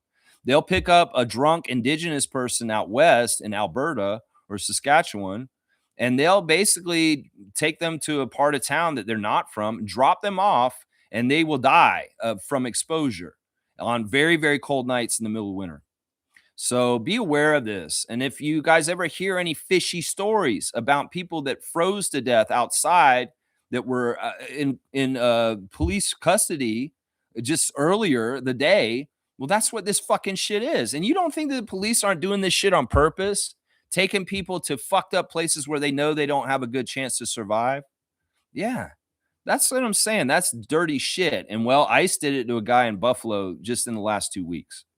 Yeah, it's messed up, man. It's wrong. You can look that up. Fact check me. See if I'm telling the truth. You can go look that up. And also understand on the download, this is a phenomenon that law enforcement doesn't like people to know, that they have this little thing that they do. If they fucking really fucked up cops will do this shit. Is they like, well, they're a strain on the system anyway. Nobody wanted them anyway. Just let them die. Let them die out in the freezing cold. It's fucked up. It's wrong. It's archaic. And these are villains that do this. These are bad cops. Yeah, these are bad cops. They should not be doing shit like that. Yeah. Let's keep going. Slug Deezy saying Grady has to learn to play with a chip on his shoulder. He's too soft, too easily moved on D, not hitting shots. He's got to go to the basket strong. No more jelly finger rolls. Dunk. Yeah. Yeah. I think that in some ways, is he cut out for this? There's been small sparks of possibilities where it's like, yeah, look at that fire. Get that fire, Grady. What Slug Deezy's talking about. I seen it just in little bursts. Like maybe he's going to the basket and somebody else is coming at him and he dunks it still with the contact on him. That's the kind of shit I'm talking about, Grady. That's the shit where you get on the floor and you're going after the loose ball, like clawing for it on the ground against somebody else to get to it faster. That is the shit that Slug Deezy's talking about. In some ways, you can't be the muscle man and do some of that kind of stuff that way. There are other ways you can show grit and determination on the court than just muscling people around and trying to bully them. You know what I'm saying, man? You know what I'm saying? That's what I'm saying right there. That's right. Good point, Slug Deezy. I'd like to see him have a chip on his shoulder also. Yeah, Neil's saying Jacoby has been a good pick. Colin Murray-Boyles, a good pick. It's all right for Grady not to be what we expect. It's a learning lesson for our scouting team. I mean, you know what? I honestly think this is true. And I kind of said this once in the last couple of weeks. I feel like the league changed since Grady got drafted. I think that's part of it. I think that Grady was a good draft pick for the 2010s, for the style of non-physical NBA. of LeBron and Steph and Kevin Durant's league from the 10 years then. That Grady would be fine in the LeBron no touch me, you breathe on me, it's a foul kind of era. But this extra physical dimension to the NBA that's developing the last couple of years is not the right game for Grady. You know what I mean? Like in a finesse game, a game where the three-point shot is overly doted on and touch fouls are called, he can thrive and be awesome in the old NBA. But the NBA has changed in the last 3 years since he got drafted. And it's become more integrated with FIBA style refereeing, where a lot of physicality is allowed underneath the basket more than like 3 years ago. And I think that that's what's happened here is that, you know, Bobby and them could have drafted Grady on the prospect of the old NBA and the way it used to be. And now the physicalness is getting added in, partly because Adam Silver's trying to make NBA Europe. And in some ways, he wants the standard rules across both. But in some ways, he can't get the FIBA rules to come completely to NBA style. So he's moving the NBA rules towards FIBA style. And that's why there's way more physicality allowed around the basket in the NBA the last 2 years. And I like it. I like that style way better than that touchy shit, because this is the style that I grew up on in the 80s and the 90s, where people like Charles Oakley could get a little physical with people and not everything is a foul. Not everything is a foul. But in some ways, that change has hurt Grady's trajectory and his possibilities in this league. I think that's a big part of it right there. I think that's a big, big part of it. Yeah. Kaz is saying, good morning, Lex and Raptor Free Crew. Good morning, Trucker Kaz. Happy Tuesday to you, my guy. And Nostalgia, Nick, good morning to you, sir. And thank you for coming and checking out my channel. Thank you for the sub. Let's just say that. Okay, we're gonna get a call today. So yeah, I love when Knicks fans come in here and see us. And thank you. He's saying salute the panel. There you go. All right, here we go. We got Neil on the phone. It's Blackhawk, guys. Good morning, Blackhawk. How are you this morning? Good, big timer. How you doing? I'm all right, man. I'm all right. You know, I'm plugging away. I took the garbage out this morning. I busted my ass on an icy driveway. But hey, You see, if more people in the world got to learn how to bust their ass. In some ways, what do you do when you bust your ass? You get right back up, right? Get right back up. Get right back up. We don't stay down. We get up. That's right. That's right. So what's going on, Neil? Man, I like some of your points that you're talking about here with Grady and stuff. So absolutely, man. And all I can say to people is this. Well, first of all, people got to realize Raptors actually deviated from their prototype guy when they picked, because they were looking to resolve the shooting aspect. Yeah. But if Raptors does what they normally do, they usually make sure that person is a good defender. Right. Before they pick. They didn't do that in this case because, obviously there was a need. Yeah. But if they stick to the way that they are, you know what I mean, the core tenets of their team, I think it's better for them instead of trying to. You mean like the long arm monster Vision 6'9" way we used to draft? Not just Vision 6'9", because when you look on Shed is not Vision 6'9", right? But he has a he's pretty close. tenet, I mean, right? I'd say Vision 6'9" was really kind of Vision 6'7" to 6'9". Yeah, but the whole purpose of Vision 6'9" is defense has to be number one. Right? Right. I mean, like, they weren't doing it because they were really offensive. They were really looking at it as that, how do you defend in this league? No, I get what you're saying. So you're saying that Grady wasn't the two-way that we normally kind of draft. Exactly. Grady was drafted for his shooting prowess, and now that his shooting prowess is kind of it's like, what is he worth at this point? Right. And I'm of the mindset that if Raptors couldn't figure it out of who was the best defender that could give you shooting in that draft year, then what they should have done was sell the pick, trade the pick for a future pick. Like, if you don't like what's there, don't use it. Try and push it out. If I remember my suggestions to them to draft at that time, the two the best two that I was telling them to draft at that time were Cason Wallace and Jordan Hawkins. And I love Cason Wallace. But I don't remember if Cason was off the board by the time we came around and we picked at Grady. I think that they took Cason before we got a chance to take him. Cason was off, and But No, Jordan was no, there. yeah, Jordan was Well, there.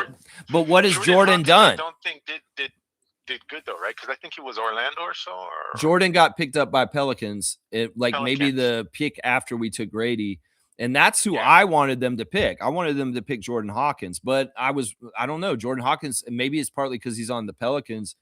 He hasn't really done a whole lot in his first 3 he years. hasn't done a lot, but Yeah. who has done better? But it could also be because he's on a stinky team. He looks better. Is Keyshawn George? Yeah. Yeah. Right? I mean, he could have been on our team, and he is Yeah. taller. Was he more that of a draft? defender. Yeah, Are you sure? I think I he's think. the draft after Am I Grady. confusing? Am I confusing the? Let me look. You may be. Are you thinking about one of the Keontaes? Because Keyshawn George, the Wizards, I think he's in his second year this year. Second year, I might be wrong. Yeah. Okay, I'm confusing. Yeah, it's all right. Don't worry about it. But we get your general blinded out of point. this old brain. That's all right. It's all right. All right. Before we run the stream into the ground, Neil, do you have any more points real quick that you want to make real quick while I have you on the phone? People do not panic. Raptors ideally need to win 13 to 15 games, which they can. Mm-hmm. The only thing is it would be nice if they get 20. If they get 20, they're guaranteed to hold their spot. That would mean we got 50 wins. More than yeah. And I'll tell you why it's important. Well, I mean, you got 55 wins, and I'll tell you why it's important. It's not realistic, though. I'll say that. It's not realistic, but the thing is, the Hornets is rising. I can see the Hornets going on multiple streaks.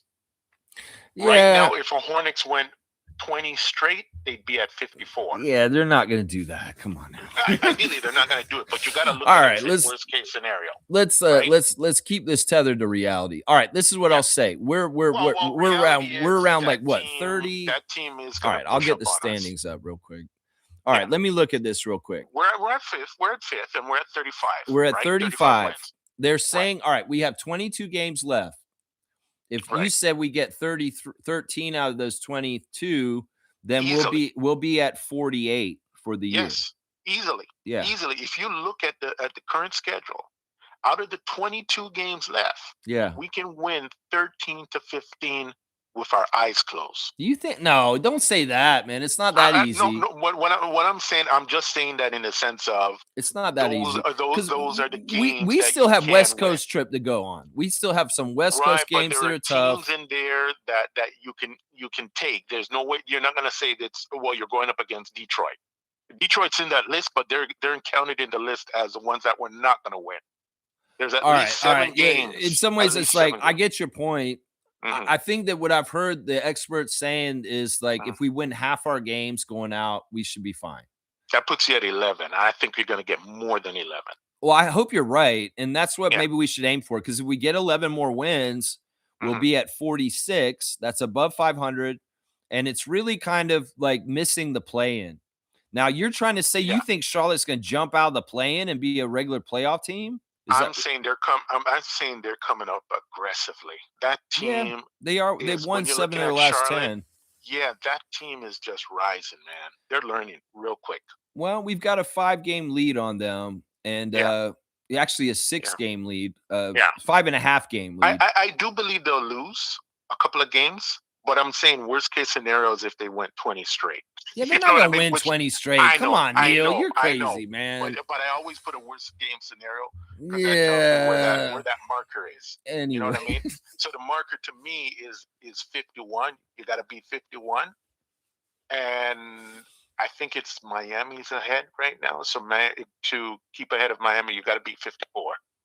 Okay, I don't. But Miami will lose games too. You got to be realistic here. In the past couple years, to make the play-in or the playoffs, you have to have above 500, and if you're closer to 50, you're probably likely just in the last playoff spot. Yeah. So we'll get there. We'll get there. We're definitely going to be over 500, right? Yeah. The only thing is, as I'm showing, is that who could sneak up behind you. Well, maybe we should worry about the Hornets.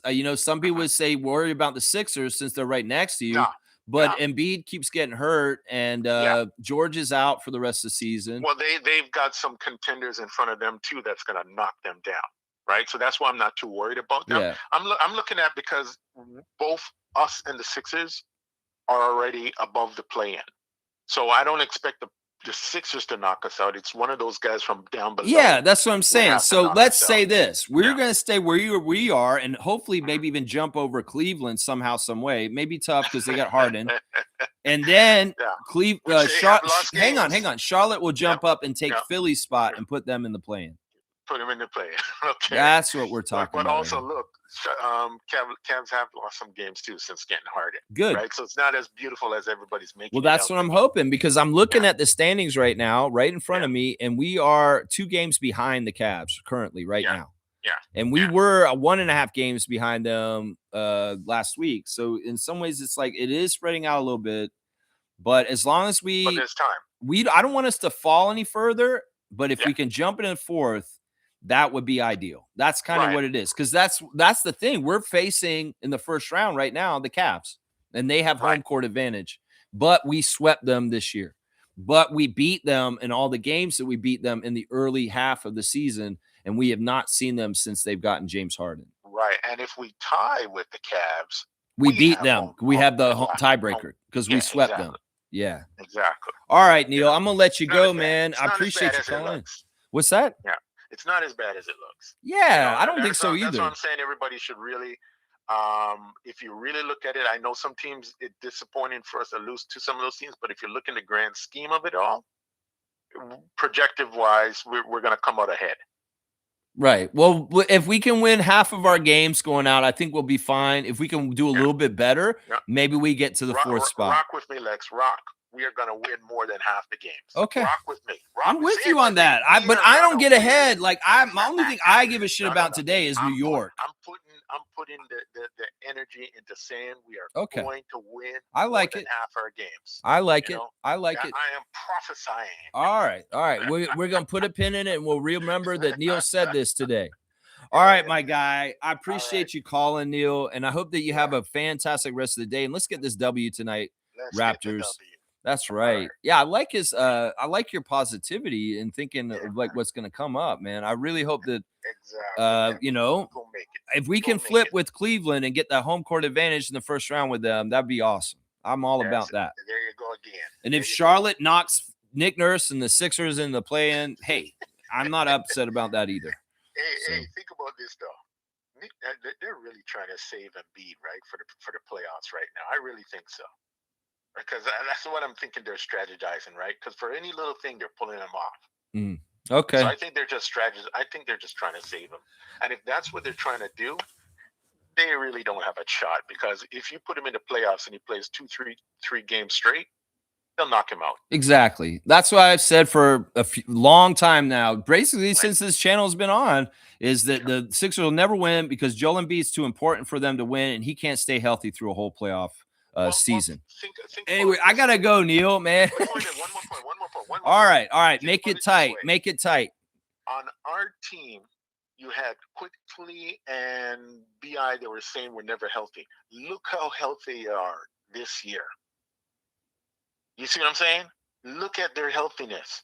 Everybody was saying that they would not last this long. Look how long they've made it this season. I don't know if anybody was saying that about either one of those guys. I think that there were questions just because Brandon was out for a year and we didn't know how much he'd come back from his injury. No. People were saying that he's never really healthy. He doesn't get last that long, and they were saying that about whoever's saying that. They're nephews and they don't know what they're fucking talking about. It was on previous stuff, but if you look, everything shows that they have been stronger this year than any other year. They've been healthy, yes. Brandon's only missed 1 game, I think, this year. Exactly. And Emmanuel had his worst year for health last year, and he's been more the regular, normal Emmanuel that was the player that's played in the league already for 6 years. They look better this year. Yeah. Anyway, all right, I get your point. All right, I'm gonna go. Yeah. Neil, thanks for calling. I hope you have a great rest of your day. And let's go Raptors. All right, cool. All right, an impromptu call from Neil.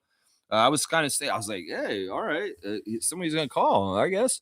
All right, let's see. Kaloy saying, yeah, the dreaded Starlight Tours. What was that, man?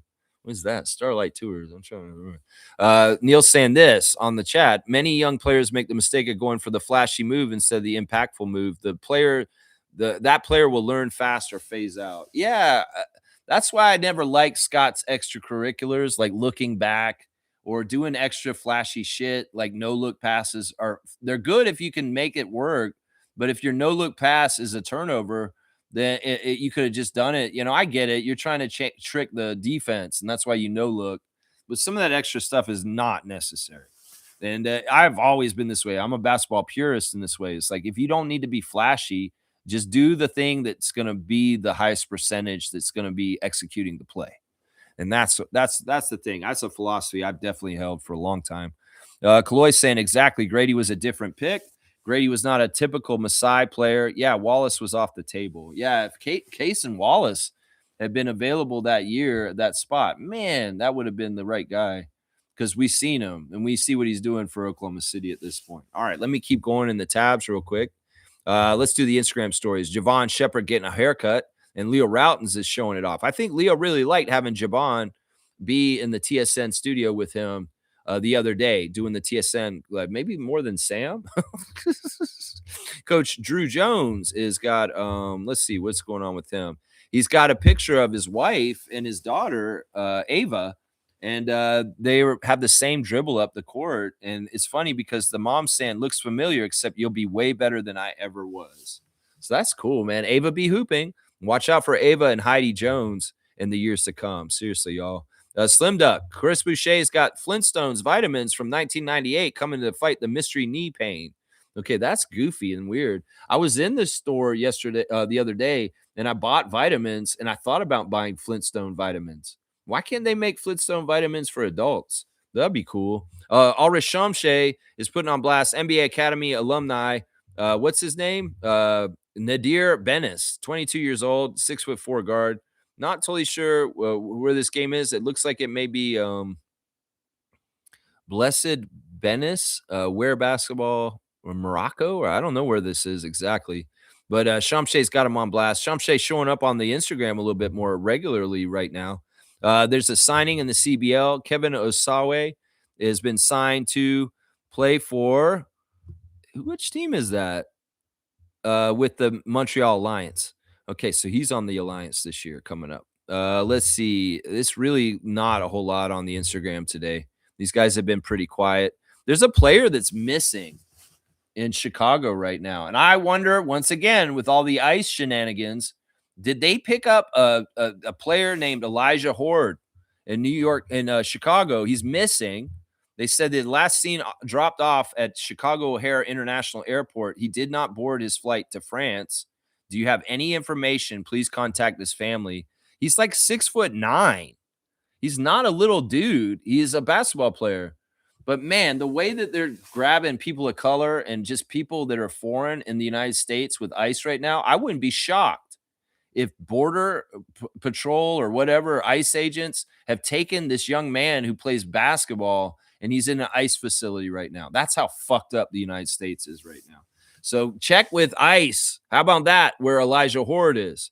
And the crazy thing is he plays for a team in Israel, Maccabi.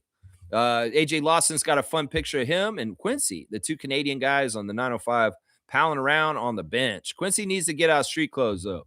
We got to get him in the other clothes, the Raptors 905 jersey. That's what he needs on him. Yeah, guys, it's been teased right now. This is huge news. This may be the best Instagram story right here. Fred VanVleet and DeMar DeRozan both posted pictures of themselves together in an informal setting, and I'm going to guess that DeMar DeRozan's going to be the next guest on Unguarded, Fred VanVleet's podcast, and we're going to be there for that, to hear DeMar talk to Fred, chop it up in an all-natural way, as those friends would do.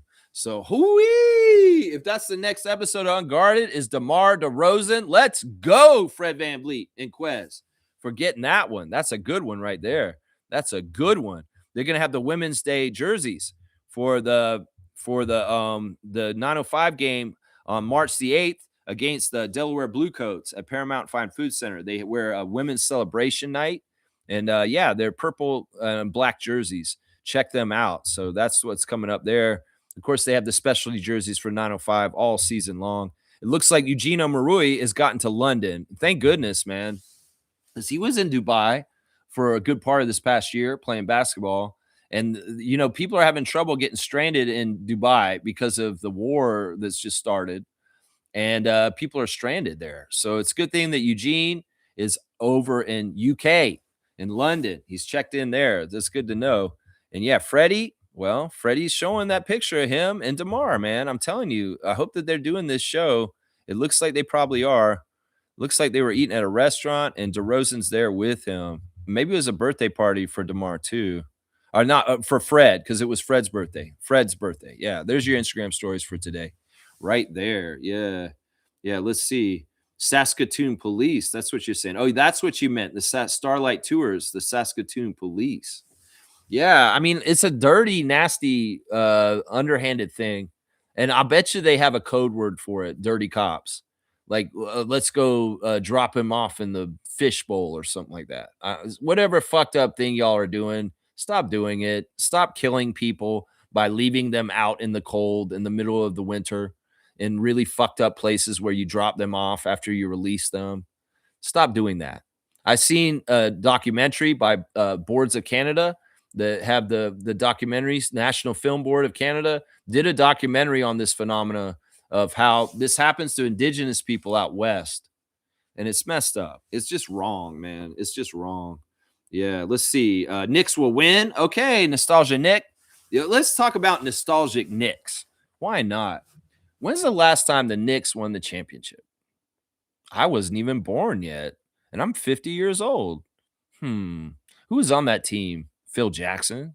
He won a bunch of rings since then, like a ton of them, like rings with the Bulls, rings with the Lakers. Yeah, he had rings with the Knicks as a player. That was so long ago. Who else was on that team? Bill Bradley. Yeah, he's a senator since then. Yeah, that's a long time ago. Bill Bradley been in politics so long, so long. Who else was on that team? Willis Reed. Oh yeah, I remember. Willis did this amazing thing. I'm having nostalgia with Knicks nostalgia number 7. Yeah, he was hurt and he went into back and then he came out and everybody cheered and he had such a great force of helping that everybody went crazy and like, woo, Willis is back. Oh, I remember that. We're having nostalgia right here. Wasn't there some weird white guy who was kind of like a blue collar guy named Dave DeBashir? Yeah, didn't David DeBashir? He did a whole bunch of stuff since the Knicks won anything. I think he's been a GM. I think he's been working for the NBA head office. He's done a lot of stuff since then. That's a long time ago. Very, very long time ago. Walt Frazier. Oh, yeah. Clyde. I like that guy. The fashion plate. Really one of the best point guards in the 70s. He's still around because he does y'all's games, right? Man, he's been calling Knicks games for a long time. And wow, he was the last champion on your team a long time ago. That's a long time ago. Very, very long time ago. And then there was a guy named Black Jesus. His name was Earl Monroe. Earl the Pearl. And he was amazing. Honestly, I love Earl the Pearl Monroe. That man had the ball on a string. And he was street ball personified, coming into the old white league and showing some stuff that scared some white people. Because in some ways they're like, whoa, wait a second. He can't do that. Can he? Yes, he can. Because he's showing the new future of the NBA and where it's heading towards. Yeah, these are legends. These are champions. And these are 50 years ago. So don't come in here with this garbage right there. Yeah. Brolic Jesus, salty tone. I actually really like the Ewing era of Knicks. I did. Oakley obviously is a shared legend between our two franchises. In some ways, he's more with us than y'all because you're owner. Yeah, and that's rightfully so. Disrespecting Charles Oakley like that, man. James Dolan, you're wrong for that. Yeah, and you guys have a rapist owner for your team too, who's buddies with the pedophile rapist in the White House. You guys know that James Dolan raped a therapist, a massage therapist, on a tour with the Eagles once, right? You know about that? The owner of your team, he literally raped a woman because he's a cool dude who plays music. What a piece of shit James Dolan is. Yeah, I know y'all don't like him either, and you'll be going with me on that. But I'm just saying, that's right. Anyway, there you go. There's that. That's right. Nobody likes Dolan. See, we get you. We can find commonalities here. You guys love Oakley? We love Oakley. You guys hate Dolan? Yeah, he tried to sue us. Sorry piece of shit. He lost that lawsuit, by the way. His sorry piece of shit. Oh, and what was my point? Oh, the Raptors won 6 years ago. Or wait, 7 years ago almost now. Yeah, it'll be 7 years coming up. Well, when did the Knicks win? Yeah. You guys have been beating us lately, but we're going to switch that tonight. That's right. We're going to switch that tonight. All right, let me see if there's any breaking news on the wire about anything going on tonight. Nothing on the breaking news right there. That's good. We don't want to hear anything news breaking. Raptors Redditor of the day is that Christopher. That Christopher got it in the mail, baby. He got his Slam magazine, and I love it. It looks so nice. Cold front. Scotty Barnes and Brandon Ingram, all-stars for the Raptors this season. And that's a beautiful magazine cover. And he's got it in the nice protective plastic. So you're the Raptors Redditor of the day, that Christopher, for showing off your Slam magazine that you got. Very, very awesome. Very, very cool. I love that shit. That's awesome. Y'all, straight goods on Canadian goods. Listen, we didn't ask for this tariff war or any of this kind of crap. And so I want to tell y'all about, because it's going to be spring soon here in Canada, the Ontario Seed Company. Ontario Seed Company, this is their logo right here, is a company here in Canada that's all 100% Canadian. The seeds you'll be buying are from Canadians, and the industry and the economy will help because you're buying seeds from here. You don't have to buy seeds from the States. You can buy seeds from Ontario. So look for this logo, OSC, and this is a wildflower pack. And I'm going to be putting this in my yard in a couple weeks, and we're going to see some beautiful color and flowers in my yard. So remember, straight goods on Canadian goods. Let's keep it in the country. You know, you don't need that McDonald's. Go get A&W. You don't need that Coca-Cola. Go get a Canada Dry. You don't need Starbucks. Go to Second Cup. So yeah, we can get more power for our country and stop sending money to American corporations across the border like McDonald's and Coca-Cola and Starbucks, and start supporting our industry and our economy and our job situation. We didn't ask for this. That motherfucker did his shit and elbows up. And this is the thing. I'm a lifetime customer now for only Canadian goods. I'm going to shun American products for the rest of my life. I may not even cross the border ever again because of this bullshit that's going on with this president right now. So Americans, fix your country, and then maybe I'll come back. But for right now, I ain't going nowhere near your country, and I ain't buying your goods either. Ontario Seed Company. That's the logo you want. If you're going to go buy seeds, vegetable seeds, wildflower seeds, any kind of seeds you're going to buy, go on and get that Ontario Seed Company. 125 years they've been operating in the province of Ontario. So yeah, go check them out. That's right. All right, let's see. We got a birthday today. We're going to say happy birthday to Dan O'Sullivan. Dan O'Sullivan was a Raptor for 1 year. He played 5 games for us. He started 2 of them, and he averaged 6.6 points per game, which was his highest points per game in his whole entire career. It looks like he was on the Nets, but he wasn't on the Knicks fans. But yeah, Dan O'Sullivan, happy birthday to you. He is, as of today, 58 years old. So happy 58th birthday. He's from the Bronx. Dan O'Sullivan, born in the Bronx, former Raptor for like 5 games. Also, a happy birthday to our guy in game ops guy, Mark Strizzy. That's right. It's Strizzy's birthday today, guys. So if you're going to the game today, if you see Strizzy at the game, say happy birthday to him. The voice of the Raptors in the arena who does the starting lineups call the beginning of the game. So yeah, say happy birthday to Strizzy if you go into the game tonight for Buffalo Bills theme Raptors night. That's right, Knicks fans. Tonight is Buffalo Bills theme at the Raptors arena. It's weird. Yeah. We have a partnership with the Bills. And I know that drives some New Yorkers crazy because, we're like that. I don't know. People are like, what? You're rooting for the Raptors, Bills Nation? Yeah, it's weird. It's weird. I don't totally get it either. But Ed Rogers III is the owner now, and he wants to cross-promote with the Buffalo Bills. So we're doing a Buffalo Bills night tonight.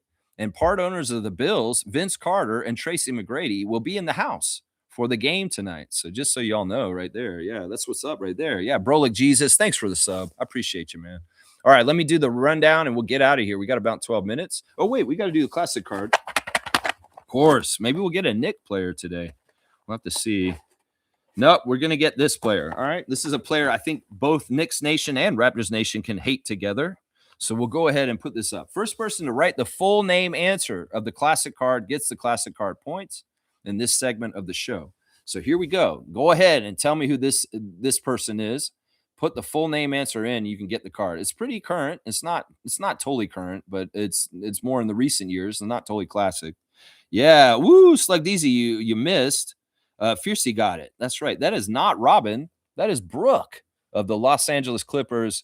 Of course, the floppy Sideshow Bob hair is not there, so it's not Robin Lopez. It is his brother Brooke. Yeah, you're just a second too late. Look at Fiercey getting in there. She even put the correction for the last name there. So it's Brooke Lopez. Fiercey saw Sarah's getting the classic card today. It's a pretty easy one. So we'll go ahead and just give her 50 for this one. So Fiercey's getting the breaking your streak for the last couple days. Brooke Lopez, the classic card of the day, of the formerly of the Milwaukee Bucks, and now on the Clippers, the old ass Clippers. 50 points for you, Fiercey. You got the classic card. There you go. There you go. Good stuff, man. Good stuff. All right, let me do a rundown real quick, and we'll get out of here. All right, y'all. Tonight, the injuries for the teams. Right now, Colin Murray-Boyles is out for the Raptors. Chucky Hepburn is out. Scotty is cleared. He is not on the injury list. He was yesterday. He was going to be questionable today, but they are saying he's coming. He's not going to be on. There's no question. Scotty's playing today. So we'll have our notorious barbecue yak lineup, the intended starting lineup. This will be the first time this year when we play the Knicks that we will have our intentional starting five. And they will too. That's another note we should say. They have only one guy out, and that's Miles McBride. He's been out for quite a while this season already. And they have all their new players around too, like Jose Alvarado and Jeremy Sohan. So, yeah, we're going to get to see a new look Knicks. And we've seen them 3 times already this year. And it's been kind of fun because we check in with the Knicks like once a month. It's like we play them like every month, like once. And we'll play them the second last game of the season in April also. So we're getting our March game with them today. And as I said, they've won their last 5. And losing to the Caps was the last time they lost. But, yeah, they've been playing very, very well. The Knicks, we obviously can't take them lightly, and we have to meet their physicality and the way their style of play, meet it with the same force and energy, maybe a little bit even more, because we know how Josh Hart plays, and in some ways we got to play like him, back at him. That's right. The referees for today: replay center Brandon Adair, Danielle Scott, Murat Kugat, and Ray Acosta. And on the court, the referees will be Courtney Kirkland. He favors the Raptors in the records statistically. John Butler, he favors the Raptors in his record statistically. In fact, Courtney Kirkland is one of the worst refs for the Knicks, apparently. And Evan Scott, he favors the Knicks as far as the 3 refs. Yeah, I'm going to be watching you, Courtney. And we don't want to see any league kind of stuff going on here. That's right. Yeah. Yeah, Knicks, you fumbled that one, eh? You fumbled that one, Slug Deezy? Yeah, it was close. I mean, that's tough, man. That's tough. You got to remember which one played for the Bucks. That's what was there. Yeah, Brolic saying, go Knicks. Good luck. Hey, listen, I will say this in the essence of good sportsmanship, may the best team win. And you guys have been the best team, the games we played against you guys so far this year. But we're work in progress, and we're trying, and we're going to get better and better as time goes on, as we gel more and our young core gets older and more experienced. And you guys in some ways are the teacher, and we are the grasshopper. Well, one day Grasshopper will beat the master once again, Kung Fu Theater style. So that's what we're looking for. Is we're going to try and see the mile markers and how far we've come along, and see if we can play you guys better than we have earlier in the season. You guys really have been tough for us. And I respect y'all. I do respect your team right now. You guys have OG, and OG has been a huge change for you guys. Since you guys got OG, we haven't beat y'all. And we love OG. OG is always going to be champion with the Raptors, and a very successful development story for our team. And you guys may get the spoils of him at this point. But, man, I love seeing that guy get the work boots and the hard hat, even if it's against us, because we love OG. We always will. You know, here's something cool for you guys, Knicks fans, to check out. Maybe you saw this already, but right before OG got traded to your team, he filmed a bunch of weird spots for Staples, the company. I think it was Staples. It was some sort of office supply company. And he did these little commercials where he was like on The Office. You know, like the settings of the great American sitcom, and the British one's good too. The Office with Steve Carell. Well, just imagine that kind of show, but OG's on it. You guys should dig that up. Go look for it. If you haven't watched it, you'll get a good laugh because OG's like that. He's just awkward. He's just awkward. Whether it's flirting with Anne Hathaway or any kind of other weird shit, OG is just like that. He's a cool dude. He's very different. And in some ways, he's a fan of sundresses and reading books that he can't name. And we appreciate and love him for it. So, Goya, we love you, guy. Even if you put on the blue and orange, you're always a Raptors champion forever, too. That's right. We can share him, too, right, guys? We can share OG. We can share Charles Oakley. We can share the JYD. We can share certain players. I don't know if Marcus Camby wants to be a Raptors. He does come up here and hang out with us sometimes. John Wallace ain't got nothing to do with us, though. And he should, because most of his career was in Toronto, the good part, anyway. But y'all, thanks for watching today. Yeah, it does. It is hilarious, man. Seriously, you guys watch it. You guys will laugh your ass off. I think you just got to search OG and Staples or something like that. And they're technically when he was on the Raptors, but I think you guys could get a lot of enjoyment out of them. You know, his dry delivery. You know, the other thing about OG that people don't understand is he's a prankster. That dude is saying the craziest shit behind the scenes. He may be weird in interviews, but he's wrong to his teammates. He says some crazy ass shit to them. Let's just put it that way. OG's outspoken in some ways that you would be shocked in private behind the closed doors in the locker room. He is crazy. That's why Scotty and him are so tight. Yeah, I'm looking forward to this matchup too. So I guess I'll do some words of wisdom for the Raptors on how to win. We have to match y'all's energy. We have to match the physicality of the Knicks and try and play a very tough game against them. We have to beat them at rebounds. We got Jakob today, so that'll help. We need to make our open shots, which is a problem that the Raptors have struggled with this year, and make our free throws, obviously. And just kind of like if Darko has a game plan to limit certain guys from getting the ball and getting going, then they need to execute that. And I think the game plan is to try and limit OG because OG has been one of the leading scorers against us in some of the games we played so far this year. So, yeah, we'll just have to see how it all goes down. As we said, to the best team win. And who knows? The Raptors may not be the best team tonight. It may still be the Knicks. But we're going to show our progress, and we're going to see where we are at this point. If we win, we beat you guys, hey, I'll be so happy, obviously. All right, y'all. Thanks for watching the Raptor Freak stream, Knicks fans and Raptors Freak family. And I'll see you guys tomorrow at 9:30 for reaction to this game after it's all said and done. Let's go, Raptors. Let's beat the Knicks. Let's end this streak. Let's finally beat them. Maybe if Grady doesn't play, we'll beat them. I don't know. Let's go, Raptors. Let's go, Raptors.